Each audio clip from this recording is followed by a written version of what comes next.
करायचं?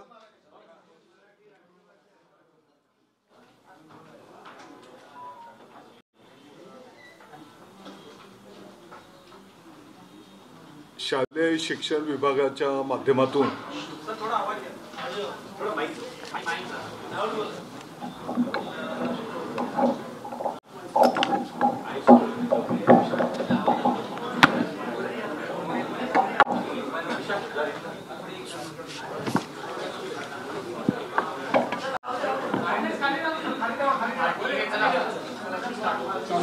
खालीच आहे ना.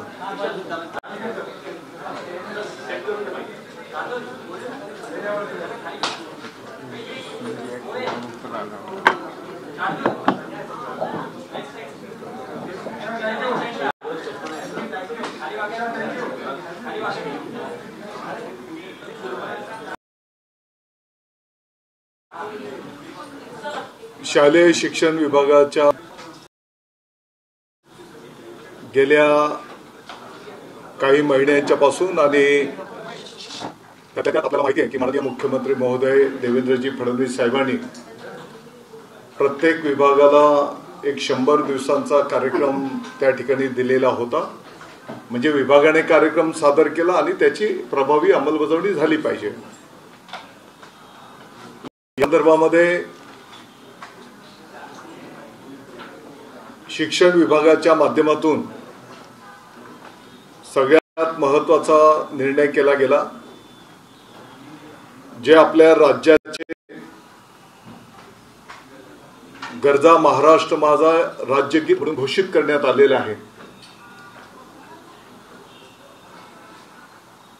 हे आपलं राज्यगीत सर्व माध्यमांच्या शाळांमध्ये राष्ट्रगीताच्या नंतर सन्मानपूर्वक गायलं गेलं पाहिजे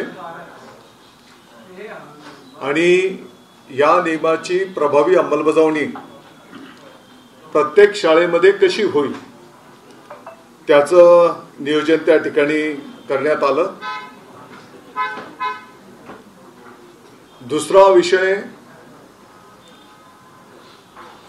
मराठी आणि इंग्रजी माध्यमांच्या शाळेमध्ये मराठी हा विषय तर बंधनकारक आहेच, परंतु इतरही माध्यमांच्या ज्या शाळा आहेत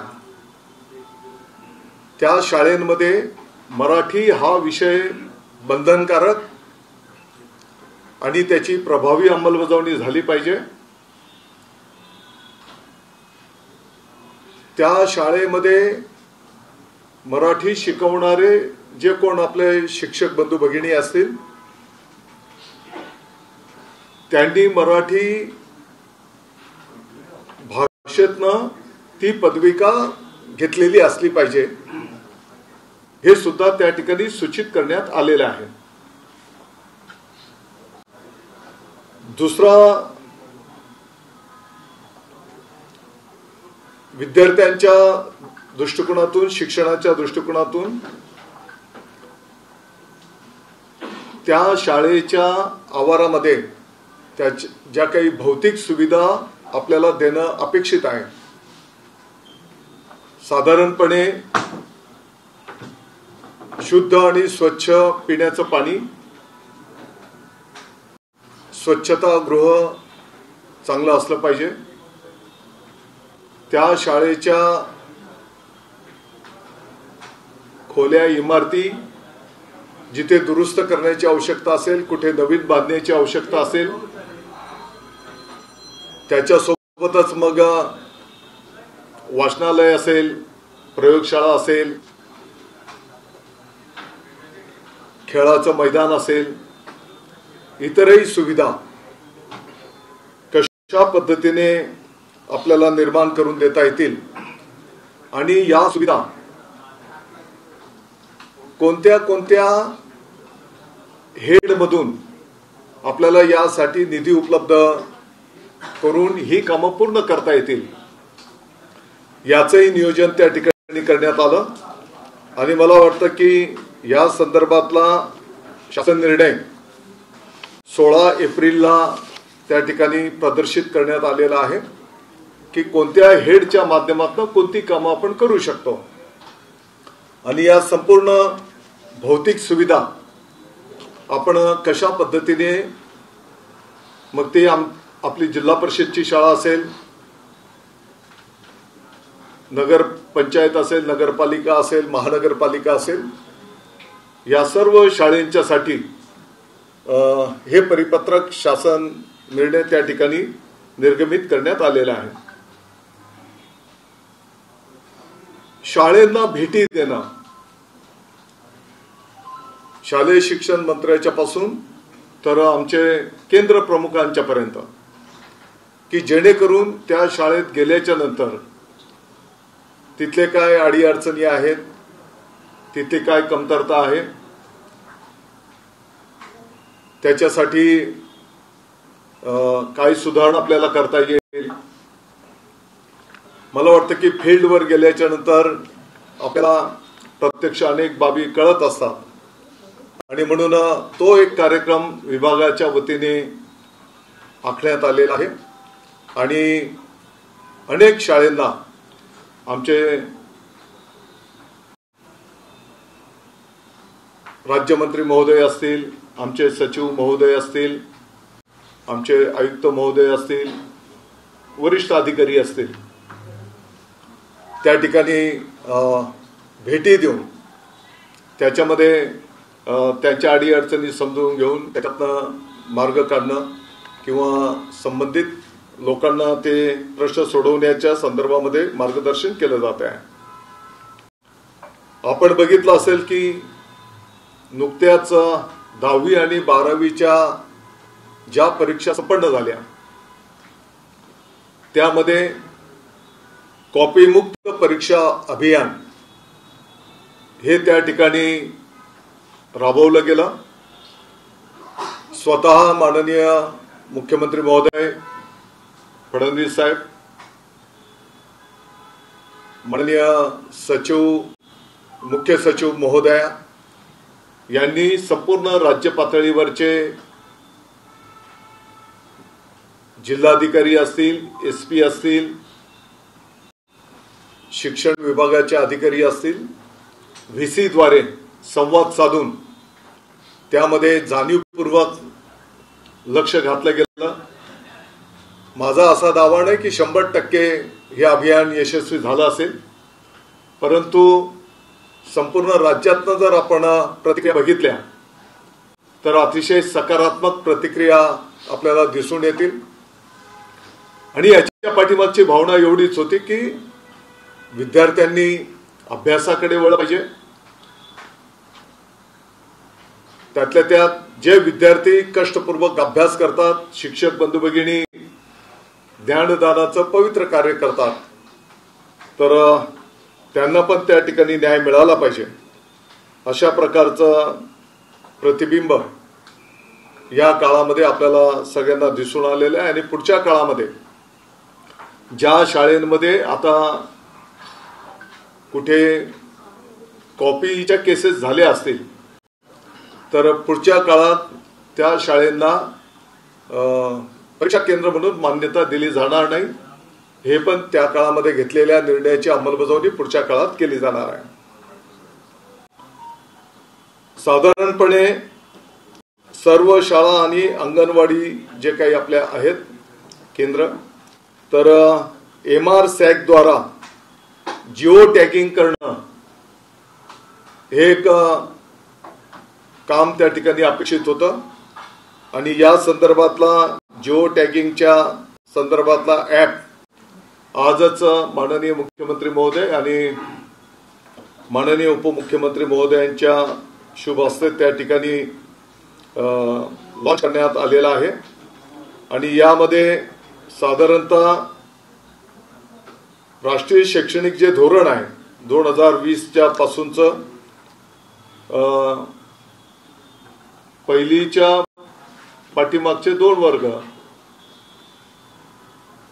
आणि 3री पर्यंत, बरोबर ना, 2री पर्यंत, आणि मग 3री ते 5वी आणि 5+3+3+4 या सूत्राप्रमाणे त्याचा आता पूर्ण छायाचित्रांसह जिओ टॅगिंग केलं जाणार आहे। पुढचा जो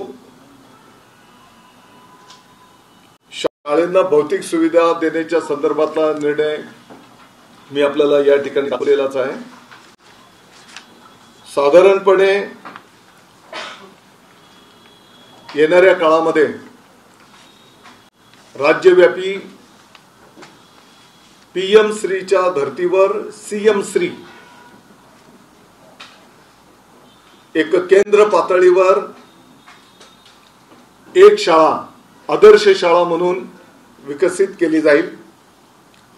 त्याच्यामध्ये साधारणतः जास्तीत जास्त विद्यार्थ्यांना एनलार्ज लाभ मिळाला पाहिजे म्हणून आपण 100 पटाच्या वरच्या शाळा पहिल्या फेज मध्ये आपण विकसित करायला घेणार आहोत आणि उर्वरित शाळांमधला एक वर्ग आदर्श वर्ग स्मार्ट क्लासरूम की ज्याच्यामध्ये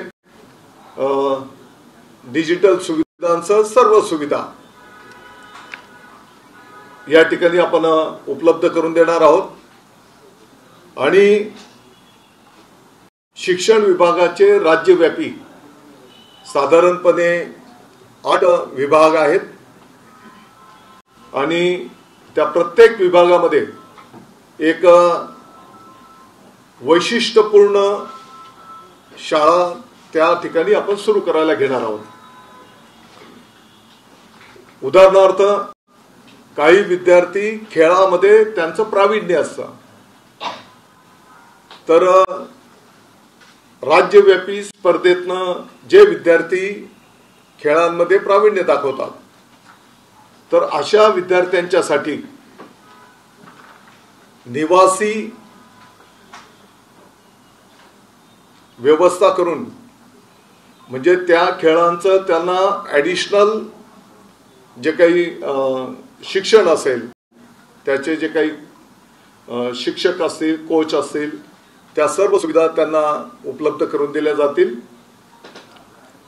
आणि राज्यव्यापी असं कोण खेळामध्ये कोण कला क्षेत्रातला आता AI यायला पाहतो आहे तर त्या संदर्भातलं अशा पद्धतीने राज्यव्यापी 8 वेगवेगळ्या पद्धतीचे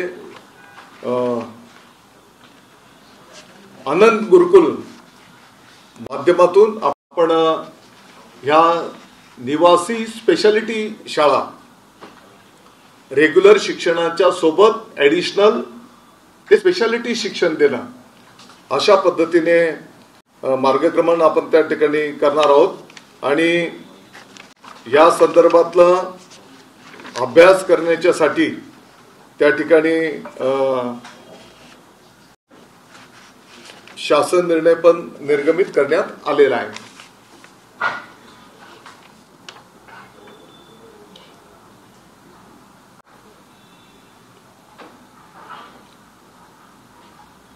काही ठिकाणी खासगी शाळेंच्याही माध्यमातून जसं आपल्या अंगणवाडी बालवाडी आहेत तर खासगी शाळेंमध्ये पण प्ले ग्रुप जे असतात त्याचंही आजचा ॲप लॉन्च झालेला आहे आणि त्याचं मॅपिंग त्या ठिकाणी केलं जाणार आहे की साधारणपणे त्या ठिकाणी काय सुविधा असल्या पाहिजेत, किती विद्यार्थी आहेत, कारण आज याची कुठेही नोंद नाही आणि म्हणून या संदर्भात पण ॲप माननीय मुख्यमंत्री महोदय आणि माननीय उपमुख्यमंत्री महोदयांच्या शुभ हस्ते त्या ठिकाणी लॉन्च करण्यात आलेला आहे।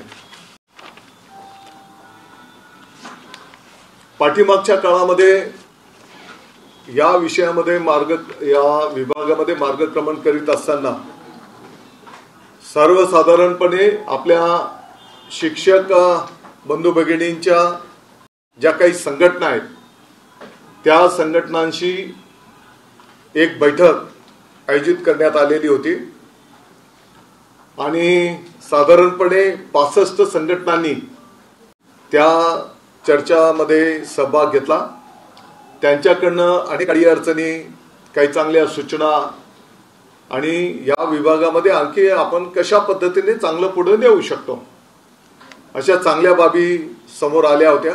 साधारणपणे 4.5 तास आमची ती संवाद बैठक संपन्न झाली होती।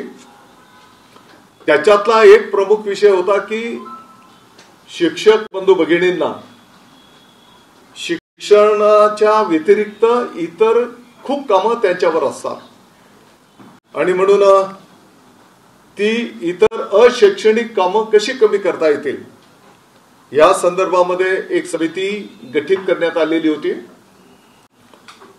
तसं तर यापूर्वीच अशैक्षणिक कामांच्या संदर्भामध्ये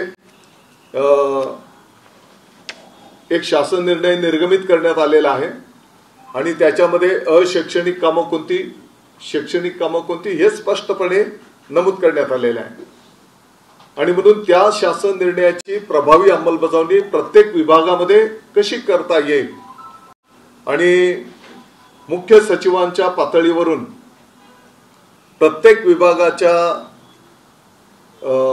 सचिव महोदयांशी आणि आमच्या विभागा पातळीवरनं पण सर्व मंत्री महोदयांना आम्ही ते विनंती करून जेवढं शक्य आहे, काही कामं तर राष्ट्रीय पातळीवरची असतात ती तर आपल्याला करावीच लागतील, परंतु जी कामं टाळता येतील, दुसरे कोणाला जबाबदारी देता येईल ते पण त्या शासन निर्णयामध्ये स्पष्ट करण्यात आलेलं आहे। तर त्याची प्रभावी अंमलबजावणी कसं होईल त्याकडे पण विभाग लक्ष देणार आहे आणि त्याच्यातलाच एक भाग होता की साधारणपणे आपल्या प्रत्येक शाळेमध्ये 15 समित्या होत्या आणि त्या 15 समित्यांची दर महिन्याला त्या शिक्षक बंधू भगिनींना मग आपल्या मुख्यालयाला ते फॉर्म भरून ती माहिती द्यावी लागायची।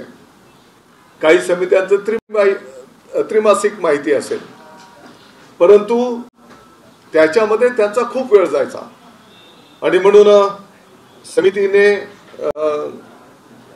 जी अशैक्षणिक कामं कमी करणं या संदर्भातली जी काही समिती होती तर त्यांच्या माध्यमातून या 15 प्रकारच्या समित्या आता काही क्लब करून त्यांचं रूपांतर आता 4 समित्यांवर करण्यात आलेलं आहे।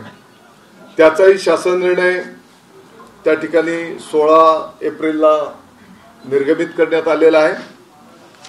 साधारणपणे याच्यामध्ये जी शालेय शिक्षण समिती राहणार आहे त्याला आणखी बळकटीकरण कसं करता येईल, किंबहुना त्या गावातल्या महिलांचा सहभाग या विषयांमध्ये कसा काय जास्तीचा वाढेल, त्या गावातले डॉक्टर असतील, वकील असतील, इतर क्षेत्रातले जे कोण उच्च शिक्षित असतील, कोण उद्योजक असेल, त्यांचं पण इन्व्हॉल्वमेंट या समित्यांमध्ये आपण घेतलेलं आहे आणि काम तर आणखी प्रभावी पद्धतीने कसं होईल, फक्त कागदी जे काही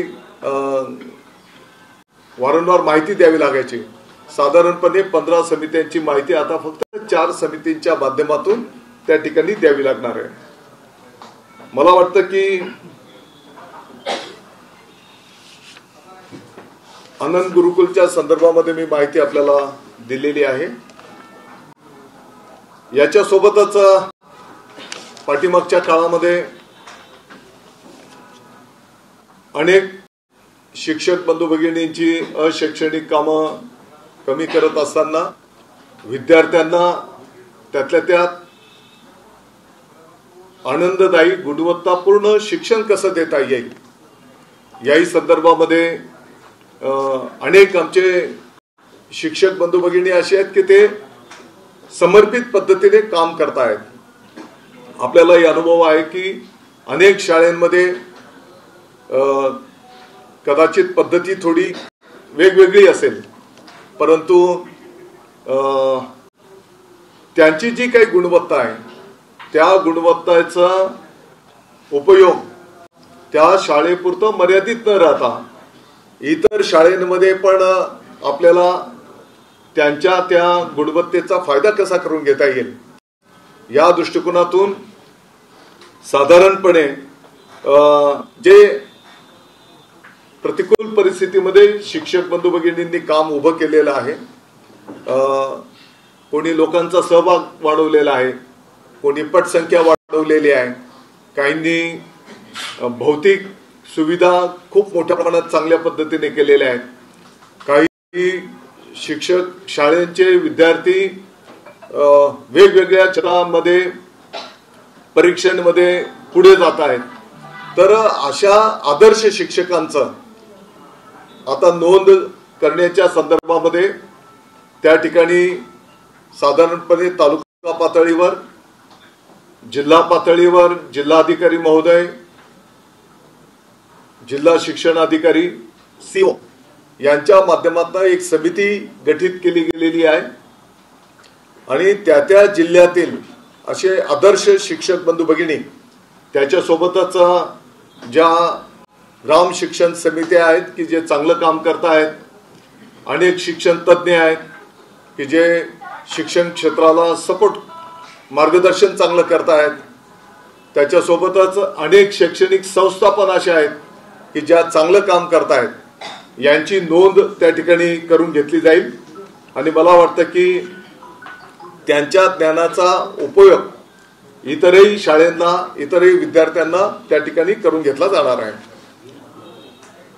आजच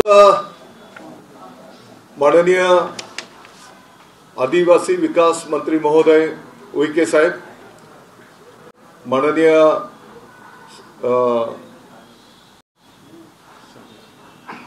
सावे साहेब मंत्री महोदय यांच्या उपस्थितीमध्ये एक बैठक संपन्न झाली. ज्या शिष्यवृत्ती परीक्षा असतात, आताच्या घडीला 5वी आणि 8वीला ही परीक्षा घेतली जाते आणि या परीक्षांमध्ये उत्तीर्ण होणारे जे विद्यार्थी आहेत त्यांना पुढची 3 वर्ष त्या ठिकाणी ती शिष्यवृत्ती मिळत असते. तर या शिष्यवृत्तीमध्ये एक लक्षांक असल्यामुळे इतर जे विद्यार्थी याच्यातनं उत्तीर्ण होतात तर त्या मेरिटमध्ये आलेल्या विद्यार्थ्यांना पण आपण या शिष्यवृत्ती योजनेचा लाभ कसा देऊ शकतो की जेणेकरून त्या विद्यार्थ्याला आणखी एक शाबासकीची थाप त्या माध्यमातून मिळेल आणि पुढच्या काळामध्ये तो आणखी जास्तीचा अभ्यास करून किंवा त्याचे जे काही कला गुण असतील त्या माध्यमातून तो पुढे जाऊ शकेल. तर याही संदर्भामध्ये एक बैठक संपन्न झाली. पाठीमागच्या काळामध्ये साधारणतः ऑलरेडी विद्यार्थ्यांच्या आरोग्याची तपासणी यापूर्वी पण केली जाते, योजनाच आहे, परंतु विद्यार्थ्यांच्या आरोग्याची तपासणी केल्याच्या नंतर येणाऱ्या काळामध्ये त्या विद्यार्थ्यांचं हेल्थ कार्ड, आरोग्य पत्रिका त्या ठिकाणी तयार केली जाईल आणि कधी कधी असं होतं की बाबा एखादा लहान मुलगा जन्मताच त्याला हृदयाला छिद्र आहे उदाहरणार्थ, आणि मग पुढच्या शैक्षणिक कालावधीमध्ये ते जर आढळून आलं तर त्या विद्यार्थ्याला अगदी जिल्हा पातळीवर किंबहुना आपल्या मुंबई राजधानीमध्ये पण जे काही मोठे दवाखाने आहेत, हॉस्पिटल आहेत, तिथे उपचार करून त्यांना बरं करून त्यांच्या घरापर्यंत सुखरूप सोडवणं हे सर्व योजनेमध्ये निशुल्क होईल, याची पण अंमलबजावणी त्या ठिकाणी केली जाणार आहे. तर याच्याही व्यतिरिक्त मला वाटतं की लहान लहान अनेक गोष्टी आम्ही प्रस्तावित केलेल्या आहेत. साधारणपणे 365 दिवस सुट्ट्या असतील तर सुट्ट्या, तर त्या काळामध्ये पण कशा पद्धतीने विद्यार्थ्यांच्या हिताच्या बाबी आपल्याला करता येतील याचं एक कॅलेंडर तयार करण्याचं काम प्रगतीपथावर आहे. पाठीमागे आपल्या कानावर विषय आलेलाच आहे की सीबीएसई पॅटर्न. तर सीबीएसई पॅटर्न म्हणजे काय, आपण 100% सीबीएसई अडॉप्ट करत नव्हतो, तर सीबीएसईच्या ज्या चांगल्या बाबी आहेत त्या चांगल्या बाबींचा स्वीकार आपल्या शिक्षण पद्धतीमध्ये आपण करणार आहोत. एखादी गोष्ट त्या विद्यार्थ्यांना शिकवताना त्याला लवकर कळेल, तर या पद्धतीने शिकवण्याची जर पद्धत सीबीएसई कडे एखादा चांगला मुद्दा असेल तर तो मुद्दा आपण घेणार आहोत. आपलं मराठी, आपल्या मग बालभारती किंवा विभागाचं पूर्णपणे अधिष्ठान जसं आहे तसं राहील. आपला इतिहास, आपला भूगोल तुम्हाला येणाऱ्या काळामध्ये दिसून येईल की पहिलेपेक्षा आणखी व्यापक स्वरूपात आपल्या राज्याचा इतिहास विद्यार्थ्यांच्या पर्यंत, भूगोल मोठ्या प्रमाणात त्या ठिकाणी विद्यार्थ्यांच्या पर्यंत जाताना तुम्हाला दिसून येईल.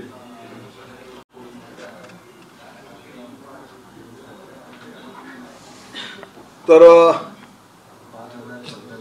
हे सर्व करत असताना शिक्षक भरतीचंही काम त्या ठिकाणी प्रगतीपथावर आहे. साधारणतः आतापर्यंत 10,500 शिक्षकांची मागणी शासकीय आणि संस्थेचे पण अनुदानित पण यांच्या माध्यमातून पोर्टलवर, पवित्र पोर्टलवर त्या ठिकाणी आलेली आहे. आणि येणाऱ्या काही दिवसांमध्ये एका जागेच्या साठी 10 उमेदवार ऐच्छिक त्या ठिकाणी पाठीमागच्या काळामध्ये जी काही पद्धती होती त्या पद्धतीप्रमाणेच त्या ठिकाणी त्याची अंमलबजावणी केली जाणार आहे.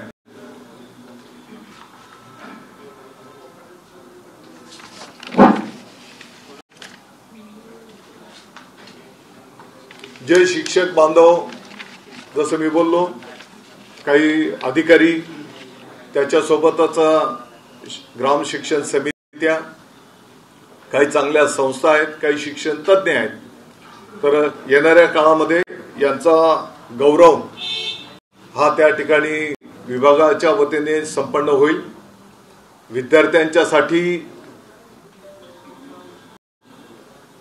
काही विशेष निधी देऊन मग त्या ठिकाणी अटल क्रीडा स्पर्धा, त्याच्यासोबतच माननीय बाळासाहेब ठाकरे कला स्पर्धा, की जेणेकरून वर्षभरातून क्रीडा स्पर्धा त्या गाव पातळीपासून तर राज्य पातळीपर्यंत संपन्न होतील. त्याचप्रमाणे कला स्पर्धेचं पण नियोजन केलं जाईल.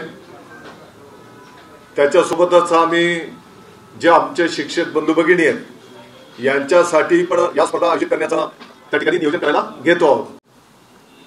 आणि या स्पर्धेमध्ये राज्यव्यापी जे येतील विद्यार्थी त्या विद्यार्थ्यांना अधिक गुण देण्याचाही निर्णय विभाग त्या ठिकाणी करतो आहे. इतर लहान लहान गोष्टी अनेक आहेत. जसा संधी उपलब्ध होईल तर त्यावेळेस त्या बाबी तुमच्या समोर ठेवल्या जातील.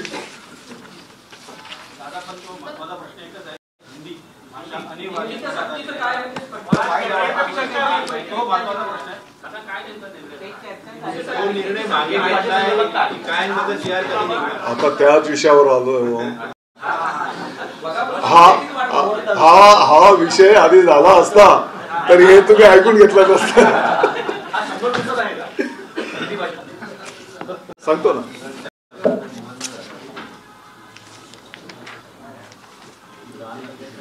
याच एक तेज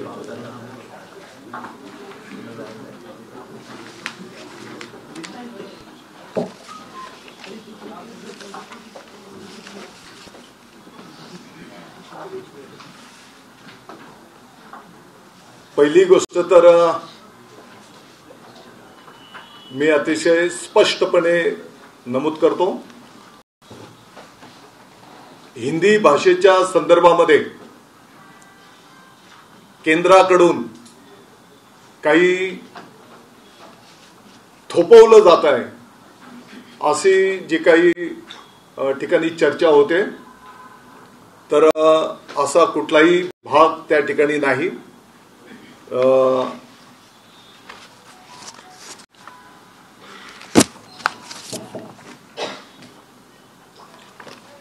नॅशनल एज्युकेशन पॉलिसी 2020 यामध्ये साधारणपणे स्पष्टपणे भाषेच्या संदर्भामधला जो काही पॅरा आहे 4.13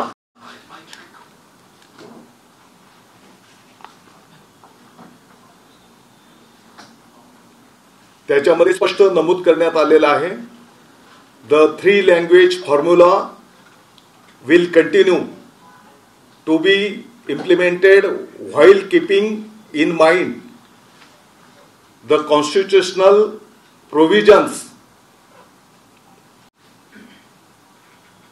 aspirations of the people, region and the union, and the need to promote multilingualism as well as promote national unity.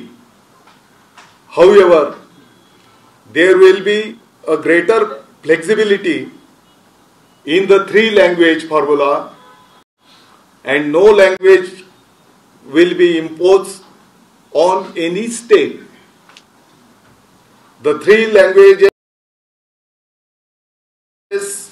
learned by children will be the choices of states, regions, and of course the students themselves. As long as at least 2 of the 3 languages are native to India. थोडक्यामध्ये केंद्राने कोणती भाषा compulsory बंधनकारक असं कुठलंही केलेलं नाही की तुम्ही हीच भाषा घ्या किंवा त्या विद्यार्थ्याच्या, त्या पालकांच्या, त्या राज्याच्या, त्या देशाच्या नॅशनॅलिटीच्या विरोधात तुमच्यावर काही थोपवलं जात आहे असं बिलकुल इथे म्हटलेलं नाही. हा झाला पहिला भाग.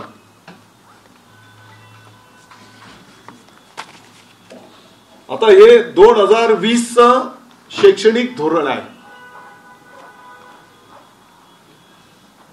साधारणपणे आता आपल्या राज्याचा जिथपर्यंत विषय आहे तर 9 सप्टेंबर 2024 म्हणजे 3 भाषांपैकी 2 भाषा तर तुमच्या देशाशी संबंधित अभिमानास्पद असल्या पाहिजेत. आपलं रिजन, स्वातंत्र्य, संस्कृती हे सर्व तुम्ही राज्याने ठरवायचं आहे. हे सगळं याच्यात लिहिलेलं आहे.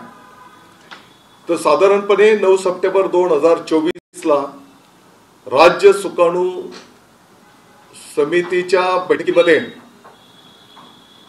तृतीय भाषा हिंदी म्हणून समावेश करण्याचा निर्णय झाला. मी आपल्याला सुरुवात करताना सांगितलं की आपल्या राज्याचे गरजा महाराष्ट्र माझा या राज्यगीताची प्रभावी अंमलबजावणी सर्व माध्यमांच्या शाळेमध्ये राष्ट्रगीताच्या नंतर 2 क्रमांकाला सर्व माध्यमांच्या शाळेमध्ये मराठी हा विषय अनिवार्य, बंधनकारक आणि त्याची प्रभावी अंमलबजावणी हे निर्णय ऑलरेडी झालेले आहेत आणि त्याची प्रभावी अंमलबजावणी कशी केली जाईल हे तुम्हाला सुरुवातीलाच माहिती देताना मी सांगितलेलं आहे. आता हा जो काही मराठी आणि इंग्रजी माध्यमांच्या व्यतिरिक्त इतर माध्यमांच्या ज्या शाळा आहेत, मग बंगाली असेल, उर्दू असेल, हिंदी असेल, ज्या काही 7-8-10 माध्यमांच्या इतर माध्यमांच्या ज्या काही शाळा असतात, आत्ताच्या घडीला काही वर्षांच्या पासून या शाळेंमध्ये म्हणजे त्यांची ज्या भाषेची शाळा आहे त्याला ते प्राधान्य क्रमांक 1 देतात. दुसरा प्राधान्यक्रम मराठी ही भाषा आपण बंधनकारक केलेली आहे. आणि तिसरा विषय मग ते शाळा इंग्रजी किंवा ते निवडतात. अशा मराठी आणि इंग्रजीच्या व्यतिरिक्त या सर्व शाळांमध्ये त्रिभाषिक विद्यार्थ्यांना शिक्षण दिलं जात आहे. हा विषय तर त्यातल्या त्यात आपल्या सुकाणू समितीने हे त्रिभाषिक वर जात असताना मराठी तर आपला मानबिंदू आहे आणि त्यांच्यासाठी जे काही तासिका शिकवण्याच्या असतील त्याच्यामध्ये कुठेही कात्री लागणार नाही, कुठेही कमी त्याच्यामध्ये केलं जाणार नाही. पाठीमागच्या काळापासून इंग्रजी आपण स्वीकारलेलं आहे आणि म्हणून आता हिंदी पण का, तर याचं तुम्हाला आणखी पुढे सविस्तर माहिती देतोच. मग तिसरी भाषा त्यातल्या त्यात आपल्या विद्यार्थ्यांना सोप्या पद्धतीने शिकायला होईल.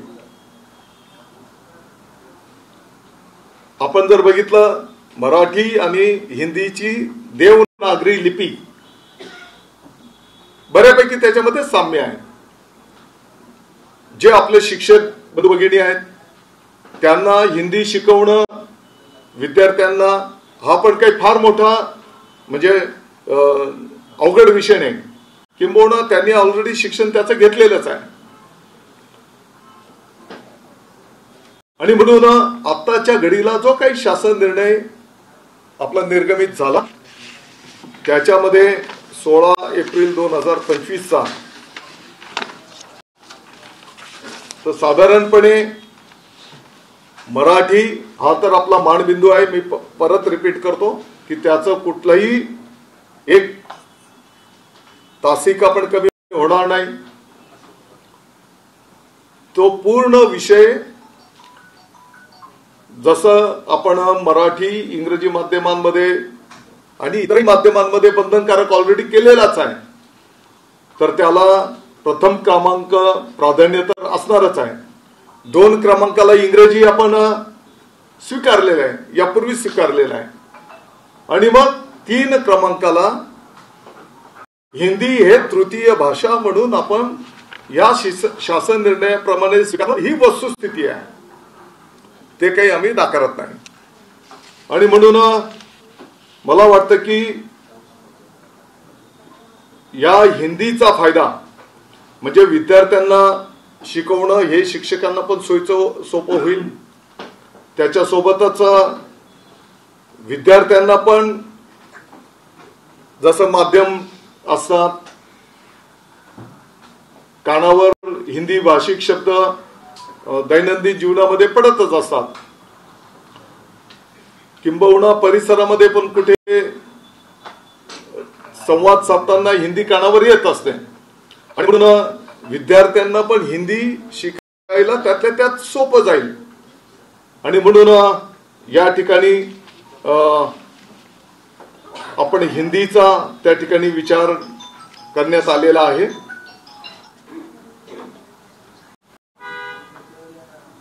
राष्ट्रीय शिक्षण धोरणामध्ये पण आपण जर बघितलं असेल तर म्हणजे त्यांनी बहुभाषिक त्याचा पुरस्कार केलेला आहे. आणि म्हणून मी परत एकदा हे नमूद करू इच्छितो की हिंदी हा विषय केंद्र शासनाने बंधनकारक केलेला नाही. आपल्या राज्याच्या सुकाणू समितीने पहिला मराठी, दुसरा इंग्रजी आणि तृतीय भाषा म्हणून हिंदी त्या ठिकाणी स्वीकारलेली आहे. आणि त्याच्या आधारावर हा शासन निर्णय निर्गमित झालेला आहे. तत्राप या शासन निर्णयामध्ये जो काही भाषा विषयक धोरण 3 क्रमांकाचा मुद्दा आहे, पान क्रमांक 3 वरचा, त्याच्यामध्ये तृतीय भाषा म्हणून अनिवार्य असेल तर या अनिवार्यमुळे जे काही बाबा एक संदेश काही चुकीचा जो काही गेलेला असेल,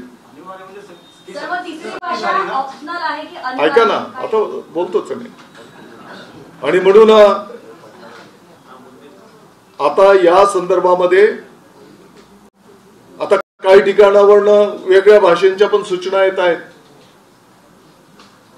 परंतु आता दुसऱ्या भाषेमध्ये जर आपण जेव्हा जायला बोलणार तर कोण म्हणेल की ही भाषा शिकवा. आता एखादं नाव घेतलं तर मग तुम्ही म्हणाल तेच नाव का घेतलं, तर एखाद्या भाषेवर त्या विद्यार्थ्यांनी ऑप्शनल जर आपण गेलो, त्या विद्यार्थ्यांनी सांगितलं की आम्हाला हा विषय शिकायचा आहे, बंगाली शिकायचा आहे, तर मग बंगाली शिकवणारे पण शिक्षक पाहिजे आपल्याला तृतीय भाषेसाठी. मग आता किती विद्यार्थी बंगाली बोलतात, बंगाली त्यांना अपेक्षित आहे, तर याचं सगळं धोरण आपल्याला बंगाली म्हणजे फॉर एक्झाम्पल दिलंय मी, तर त्याचं धोरण येणाऱ्या काळामध्ये आपल्याला ठरवावं लागणार आहे. आणि म्हणून सरकार गोंधळ का घालतंय? जर पहिलीपासून हिंदी अनिवार्य करायचा आधी निर्णय झाला, तर तुम्ही म्हणता अनिवार्य शब्द तो त्याच्यावर काही ऑप्शन आहे, पण हिंदी महाराष्ट्रामध्ये शिकवली जाते, तर आता पहिलीपासून का बंधनकारक केली जाते? त्याला पालकांचा विरोध असताना, शिक्षक संघटनांचा विरोध असताना, शिक्षकांचा विरोध असताना मध्ये आणि असं म्हटलंय की भाषा अनिवार्य नाही करू शकत. मी आपल्या माहिती करता सांगू इच्छितो. बघा, या संदर्भामध्ये मला काही प्रश्न निर्माण करायचे नाहीत, आपल्याला प्रश्न सोडवायचे आहेत, आणि म्हणून म्हणजे सकारात्मक पण अनेक ठिकाणावरनं याला प्रतिक्रिया आल्या. आता या हिंदीचं भविष्याचं जे काही महत्व 1-2 मिनिटांमध्ये, अरे 2 मिनिट, 1 मिनिट,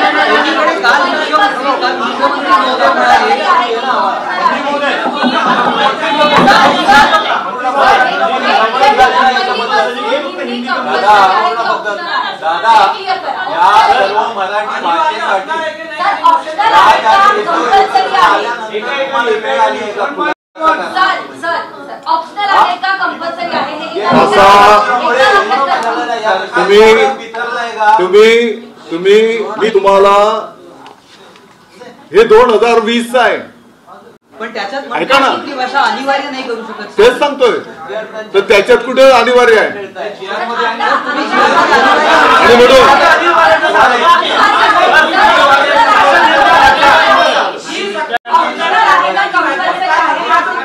तेच सांगतोय, आणि म्हणून आत्ताच्या घडीला आम्ही हा हिंदी जे ऐच्छिक असतील त्यांच्यासाठी हा ऐच्छिक ठेवू. इतर भाषेंच्या संदर्भामध्ये त्या वर्गातनं किती विद्यार्थ्यांची मागणी येते, मग त्याचा सखोल अभ्यास करून त्या संदर्भातला निर्णय केला जाईल.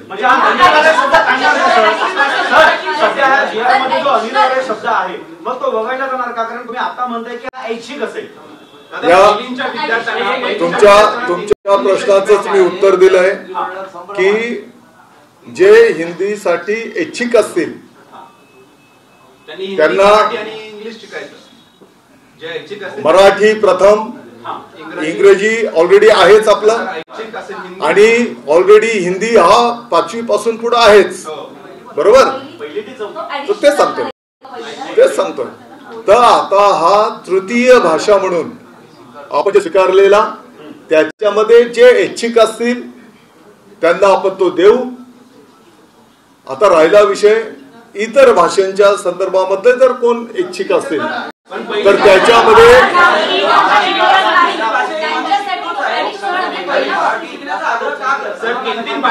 शिकणार का पहिलीपासून? इतर तीन भाषा मुलं पहिलीपासून शिकणार का? ऑलरेडी इतर भाषेंचे जे काही शाळा आहेत त्यांच्यामध्ये त्रिभाषिक सिस्टम ऑलरेडी आहे, पण त्यामध्ये मराठी आपण हिंदी एवढ्या करता घेतला होता की बाबा मराठीशी मिळतं जुळतं आहे, देवनागरी लिपी आहे, ऐका ना ऐका, आणि 5वी पासून आहेच ना, परंतु ज्या पद्धतीने काही गोष्टी आपल्याला स्वीकाराव्या लागतील, इंग्रजी असेल, ऐका ना, अरे माझ्या तोंडात तुम्ही शब्द घालणार, माझ्या तोंडात तुम्ही शब्द घालणार, ऐका ना, काही गोष्टी आपल्याला मी काय स्वीकारणार आहे ते बोलतो ना.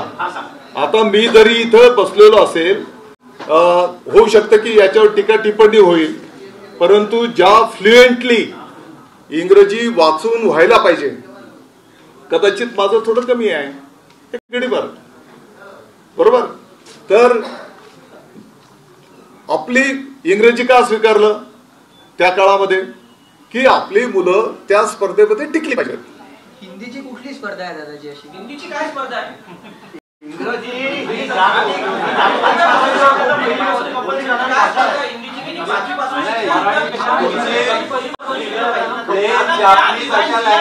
शकतो की इंटरनॅशनल मुलं सर्व पाठवतात, शिक्षण आपल्या इथे मिळत नाही ऍडमिशन बाहेरगावी इंटरनॅशनल, पण तुम्ही हिंदी ही कंपल्सरी असावी अनिवार्य, हा कुठला नियम आहे? झालंय ना, आता माहिती दिली तुम्हाला.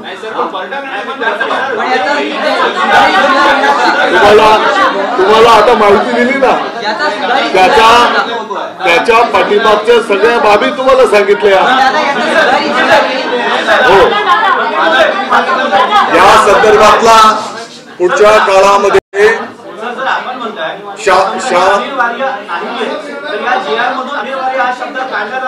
या संदर्भातला पुढचा शासन निर्णय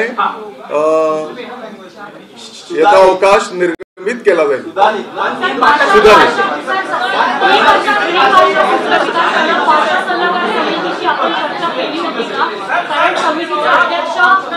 मुख्यमंत्र्यांना पत्र लिहिलंय की भाषा सल्लागार समितीची सरकारने कुठलीही चर्चा केलेली आणि ती अपेक्षित. मी आपल्या माहिती करता सांगितलं 9 सप्टेंबर 2024 राज्य सुकाणू समिती आहे, त्या समितीने चर्चा विनिमय करून हा निर्णय केलेला आहे. होता रमेश पानसे सुकाणू समितीमध्ये बहुतांश सदस्यांनी विरोध केला. आपल्या माहिती करता सांगू इच्छितो, पानसे साहेब आपले ज्येष्ठ मार्गदर्शक आहेत. पानसे साहेबांना सुकाणू समितीवर आता नियुक्ती सन्मानपूर्वक देण्यात आलेली आहे. तुम्हाला मी 9 सप्टेंबर 2024 हे तारीख सांगितली. भुसे साहेब, राज आणि उद्धव ठाकरे एकत्र येणार या माझी आपल्याला बघा, तुमच्या एका शब्दाला बघा किती लोकांनी प्रतिक्रिया दिल्या. माझी तुम्हाला विनंती आहे, आता एक वाक्य तुम्ही ऐकून घ्या, 1 मिनिट, माझी तुम्हाला विनंती आहे, 2 मिनिट.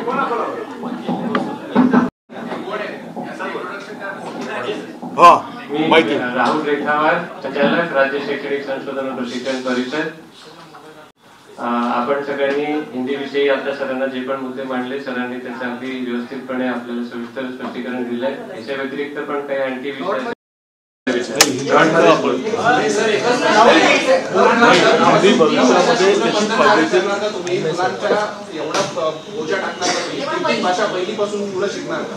का बंधन करताय? 2 भाषा शिकून 5वी पासून 3री भाषा शिकणार आहे.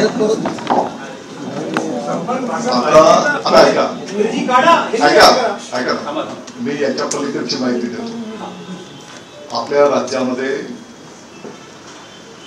एक 5, 25, 50 किलोमीटर गेलो की तिथली भाषा पण वेगळी असते.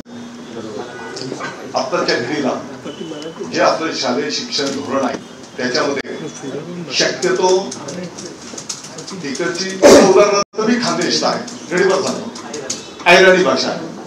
तर त्यातल्या त्या भागातनं शिकलेले शिक्षक की ज्याची मातृभाषा ऐराणी असेल, गडीवर धरा.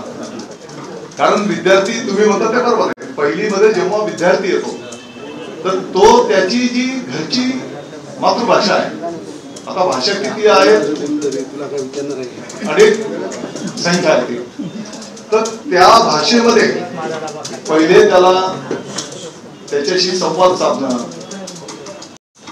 त्याला काही कविता त्याच्या भाषेत, मग तो हळूहळू आपण मराठीच्या ट्रॅकवर आणतो. ही शिक्षण पद्धती काही वर्षांच्या पासून ऑलरेडी प्रगतीपथावर आहे. मग आता त्याची ती भाषा एक्स्ट्रा झाली का हे सांगतो. नाही, काही भाषा तर अशा आहेत की त्या मराठीच्या पासून विभिन्न आहे. तरी पण त्या विद्यार्थ्यांना पहिले तो जो लहान बालक आहे पहिले त्याच्या भाषेतनं त्याला संवाद केला जातो, त्याच्याशी बोललं जाते, त्याला ते सांगतो. तर त्या पद्धतीने त्याला शिकवलं जाते आणि मग मराठीतनं आपण काही आठवडे काही दिवस पहिले त्याच्याशी त्या भाषेतनं संवाद केला जातो. आता हिंदीच्या संदर्भातली आता जे काही तिसरं भाषा म्हणून आपण आता इच्छित आहे का नाही, तर हा निर्णय करताना त्याचे काय फायदे होते त्याच्यातला एक मुद्दा तुम्ही ऐकून घ्या.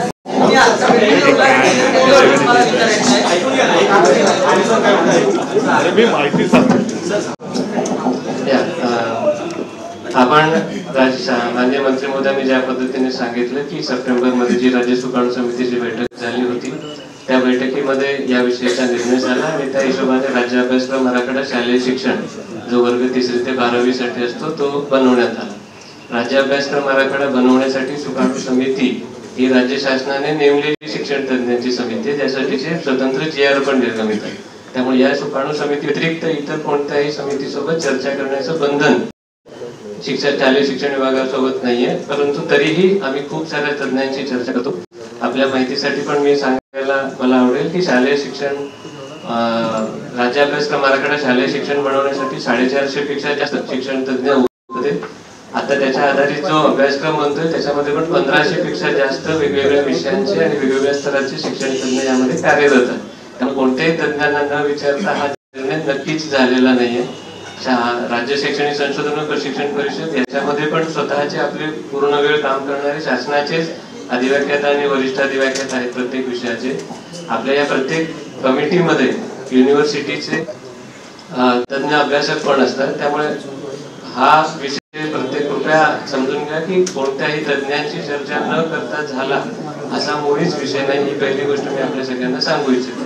कोणत्याही शैक्षणिक बाबीमध्ये मतमतांतर असतात, तज्ञांची मतं वेगळी असतात, एकाच गोष्टीचे अनेक पैलू पण असतात. काही शिक्षण तज्ञांचं हे मत असतं, काही शिक्षण तज्ञांचं दुसरं मत असतं. या बाबतीमध्ये पण शिक्षण तज्ञांमध्ये मतभेद होते आणि शेवटी सुकाणू समितीने तो निर्णय घेतला. त्यामुळे काही शिक्षण तज्ञांचं जे वेगळं मत आहे त्याविषयी पण आश्चर्याचं काही कारण नाही. शिक्षणाच्या बाबीमध्ये या बाबी होतच राहतात. दुसरी महत्वाची गोष्ट पूर्ण ऐका ना,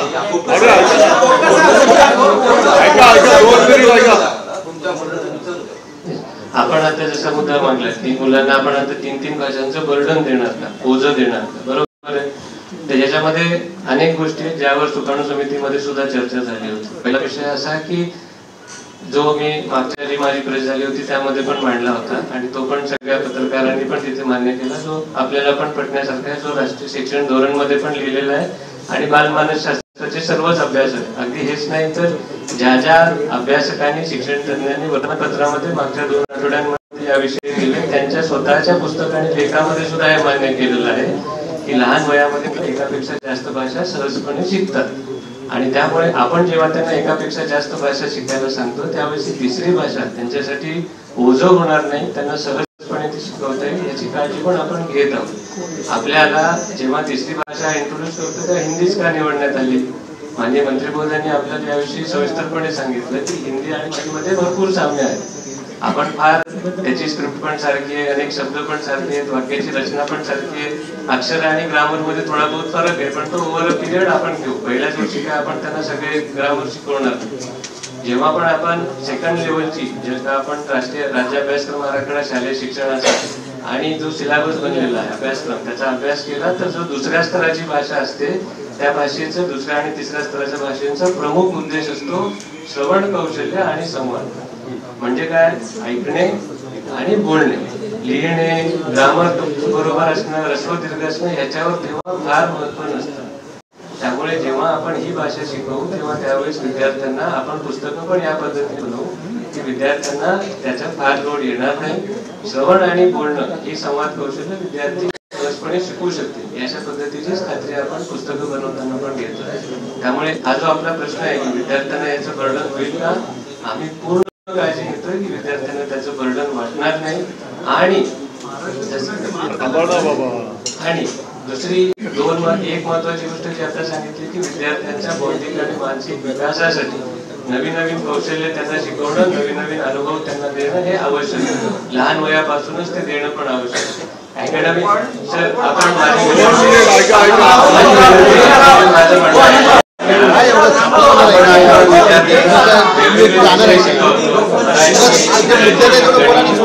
आणि त्यासोबतच आपण त्यांना कार्यानुभव या सगळ्या गोष्टी पण शिकवतो. आपण त्यांना मूल्य शिक्षणाचे पण वेगळे विषय विद्यार्थ्यांसाठीच्या प्राथमिक आणि माध्यमिक स्तरावर ऍक्टिव्हिटी पण घेतो. त्यामुळे विद्यार्थ्यांना जमेल तेवढे अनुभव देणं यासोबतच आनंददायी शनिवार नावाचा जो आपला उपक्रम आहे की त्या दिवशी आपण विद्यार्थ्यांना अकॅडमिक मध्ये नसणारे इतर सगळे पण विषय घेतो. म्हणजे उदाहरणार्थ त्यांनी एखाद्या कुंभाराच्या घरी भेट द्यावी, एखाद्या शेतकऱ्याच्या घरी भेट द्यावी, एखाद्या दुकानदाराला भेट द्यावी आणि त्यांच्याकडून माहिती घ्यावी, एखाद्या योजनेला भेट द्यावी आणि तिथून अभ्यास करावा. असे वेगवेगळे अनुभव आपण पहिलीपासून सगळ्या मुलांना देण्याचा प्रयत्न करतो. उद्देश हाच की आपण त्यांना अकॅडमिकली सुद्धा लोड न करता त्यांना या सगळ्या गोष्टींचा अनुभव कसा देता येईल जेणेकरून एक प्रगल्भ, चौकस आणि निरीक्षण करण्यामध्ये सक्षम असा विद्यार्थी आपल्याला पहिलीपासून कसा बनवतात. भाषा ही आपल्या जसं राष्ट्रीय शिक्षण धोरणामध्ये पण लिहिलेलं आहे आणि त्याच्याविषयी सुद्धा शिक्षण तज्ञांच्या मनामध्ये कोणतीच शंका नाही की भाषा हे विद्यार्थ्याच्या मानसिक प्रगतीचं, विद्यार्थ्याच्या आत्मविश्वासासाठीचं आणि विद्यार्थ्याच्या व्यक्तिमत्व विकासासाठीचं सगळ्यात महत्वाचं साधन. एखादा विद्यार्थी जेव्हा ऐकतो, बोलतो, कॉन्फिडंटली म्हणजे आत्मविश्वासाने स्वतःला व्यक्त करतो, जे बोललंय ते समजून त्याची उत्तरं देतो, या कौशल्य जेव्हा एखाद्या विद्यार्थ्यामध्ये येतात तेव्हा ते विद्यार्थ्यासाठी सगळ्यात महत्वाचं, ज्याला आपण व्यक्तिमत्व विकासाचा सगळ्यात महत्वाचा पैलू म्हणतो. जेव्हा आपण इतर भाषा सुद्धा शिकतो त्यावेळेस बौद्धिक विकास असतो, त्याविषयी तर कोणाच्याच मनात शंका असू नये. परंतु एक अतिशय महत्वाची बाब आहे त्याच्यामध्ये मागच्या 6-7 दिवसांमध्ये किंवा जेव्हापासून तेव्हापासून जेवढे पण लेख आले त्यामध्ये कोणीच या मुद्द्याविषयी काहीच बोललं नाही. आणि हा मुद्दा सुद्धा मी माझ्या प्रश्नामध्ये सांगितला होता की लवकरच पूर्ण भारतामध्ये इक्विव्हॅलन्स ऑफ बोर्ड्स आणि अकॅडमिक बँक ऑफ क्रेडिट या 2 कन्सेप्ट इम्प्लिमेंट होत आहेत. या सगळ्या विद्यार्थ्यांच्या मूल्यमापनामध्ये एक सूत्रता आणण्यासाठी, म्हणजे संपूर्ण भारतामध्ये जेवढे पण बोर्ड्स आहेत, सगळे राज्य आहेत, सगळ्या शिक्षण पद्धती, त्या सगळ्या शिक्षण पद्धतींना एक सूत्रीपणा आणण्यासाठी जेणेकरून महाराष्ट्राच्या राज्य बोर्डाचा विद्यार्थी ओडिसाच्या राज्य बोर्डाच्या विद्यार्थ्यांसोबत कशी तुलना करावी किंवा जम्मू काश्मीरच्या राज्य बोर्डाच्या विद्यार्थ्याशी तामिळनाडूच्या राज्य बोर्डाच्या विद्यार्थ्यांसोबत कशी तुलना करावी याच्यासाठीची जी कन्सेप्ट आहे ती NCERT जी आपल्यासाठी RTच्या राईट टू एज्युकेशन ऍक्ट प्रमाणे केंद्र शासनाने नेमलेली आपली सगळ्या देशाला मार्गदर्शन करणारी सर्वोच्च शैक्षणिक संस्था. त्या संस्थेने हे कन्क्लुजन कुठला काढलं? ऐका ना, सगळे पेपर वाचतो मी वाचतो पेपर. ऐका ना तुम्ही, मी जर चुकलो असेल तर मला सांगा, पण मला काय तर आपण या पद्धतीने आढळणी करण्यासाठी आपल्या सगळ्यांना आपल्या विद्यार्थ्यांना आपण जे जे पण विषय शिकवतो सिस्टम एनसीईआरटीच्या प्रकारचा जो डिपार्टमेंट आहे त्यांनी बनवले तर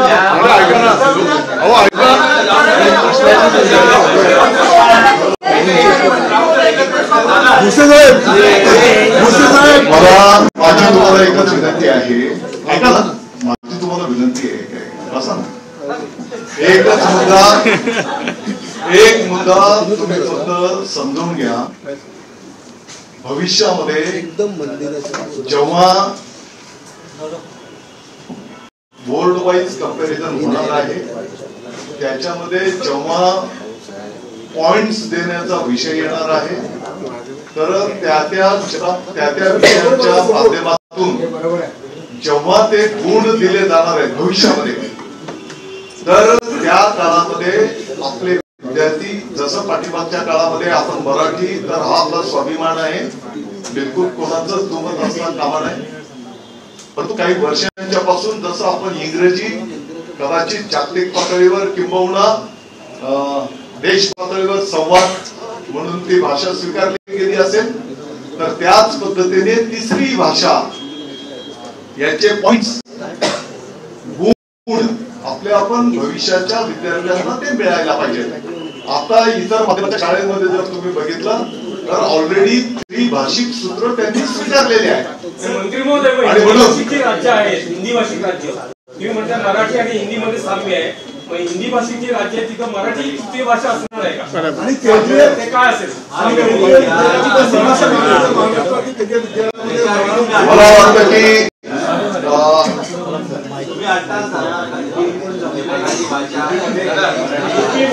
माझी आपल्याला सगळ्यांना विनंती आहे या सर्व गोष्टींना आम्ही आपल्या राज्याचे विद्यार्थी उद्याच्या स्पर्धेमध्ये ते सक्षमपणे टिकले पाहिजेत या भावनेतून अभ्यासपूर्ण पाठीमागच्या काळामध्ये अनेक महोदयांनी या विषयावर अभ्यास करून हा निर्णय केलेला. याच्यामध्ये कोणाला कमी लेखणं किंवा कोणाला काही आम्ही शिकवायला जातो आहोत अशातला बिलकुल काही हेतू नाही. तत्राप मी आता जसं सांगितलं की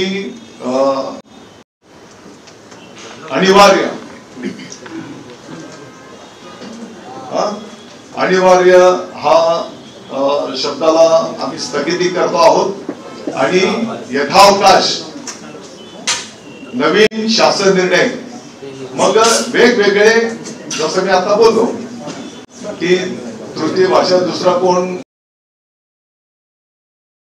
काय बोलत असेल मग तिथे विद्यार्थी संख्या किती, त्याला शिकवणारा कोण आहे, तर या संदर्भामध्ये सविस्तर अभ्यास करून त्याचा स्थानिक शासन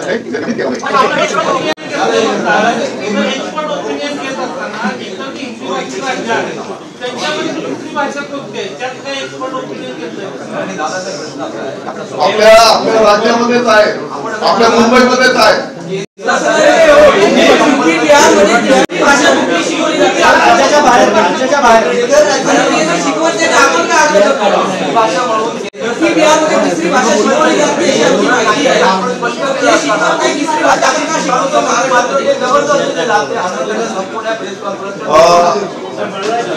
मी आपल्या माहिती करता विभागाच्या वतीने जे काही कामकाज आतापर्यंत संपन्न झालेलं आहे ते आपण सर्वांच्या समोर ठेवलेलं आहे. माझी तुम्हाला या निमित्ताने आणखी विनंती आहे तुमचा आणखी जे काही अनुभव आहे तुमच्या अनुभवाच्या माध्यमातून आणखी या विभागामध्ये चांगलं आपण काय करू शकतो की जे करून आपल्या विद्यार्थ्यांच्या आपल्या भावी पिढीच्या हिताची गोष्ट असेल अशा काही आपल्या सूचना असल्या तर निश्चितपणे आपण त्या कराव्यात. त्या सर्व सूचनांचं स्वागत केलेलं आहे. एकीकडे आपण तृतीय भाषा घेताना आपण विद्यार्थ्यांच्या मानसिकतेचा आणि बुद्धिमत्तेचा विचार करतो. 1 वर्षापूर्वी याच अशाच प्रकारचा एक GR काढला गेलेला होता की जो विद्यार्थ्यांच्या मानसिकतेचा विचार करून घेतलेला होता की सकाळी ज्या 8 वाजता शाळा सुरू होतात तो 1 तास पुढे ढकलण्याचा, त्याची कुठेही अंमलबजावणी सीबीएसई बोर्ड हे करत नाहीये. आयुक्त साहेब पण आपल्या बाजूला आहेत, सेक्रेटरी साहेब पण आहेत, याची कुठेही अंमलबजावणी अद्यापर्यंत झाली नाही. या वर्षीच्याही ज्या सीबीएसईच्या पॅटर्नच्या शाळा सुरू झालेल्या आहेत त्याच्यामध्ये सुद्धा 1 तासाचा जो जीआर आहे 8च्या ऐवजी 9ची शाळा सुरू करायचा, त्याची अंमलबजावणी झालेली नाहीये. एकीकडे आपण विद्यार्थ्यांच्या मानसिकतेचा विचार करून हा जीआर करतो आणि दुसरीकडे विद्यार्थ्यांच्या मानसिकतेमध्ये अधिक चांगली भर पडावी म्हणून हा दुसरा जीआर काढतो.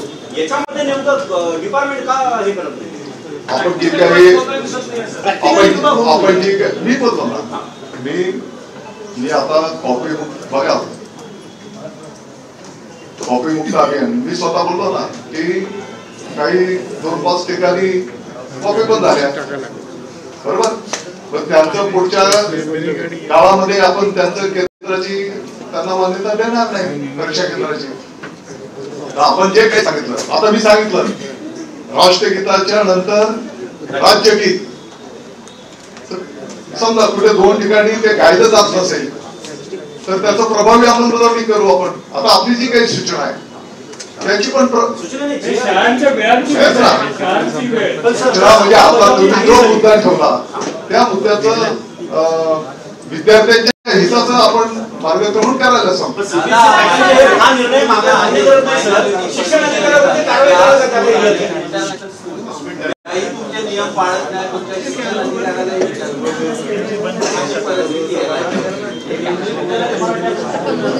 बघा तुम्ही तपासणी करा. मायनॉरिटी जेवढ्या मायनॉरिटी संस्था आहेत त्यांच्या स्कूलमध्ये सगळी भाषा कंपल्सरी करतात. त्याच्यानंतर इंटरनॅशनल स्कूल मी आता जे मध्ये आपल्या सर्वांच्या समोर ठेवले आहे, जसं राज्यगीताच्या संदर्भात मी बोललो, मराठी भाषा विषयाच्या संदर्भात बोललो. येणाऱ्या काळामध्ये अनिवार्यच आणि त्याची प्रभावी अंमलबजावणी बंधनकारक कशी होईल त्याच्यावर विशेष लक्ष केंद्रित केलं जाईल. जर याची अंमलबजावणी नाही झाली तर शिक्षण अधिकाऱ्यांवरती कारवाई करणार, कारण स्थानिक लेवलला शिक्षण अधिकारी हा आपला एक प्रतिनिधी असतो, त्यांच्यावरती ही जबाबदारी घेऊन आयुक्त महोदय यांच्या माध्यमातून त्यांच्यावर कारवाई करावी लागणार. या सर्व गोष्टीची अंमलबजावणी झाली नाही. त्याच दृष्टिकोनातून शाळा भीती हा कार्यक्रम त्या ठिकाणी आखण्यात आलेला आहे.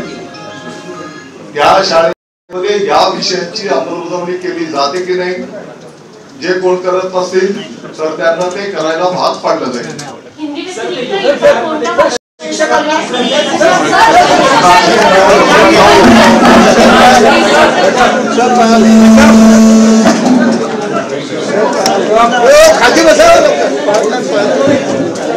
अरे हो सर खाली व्हा, अरे सर खाली व्हा.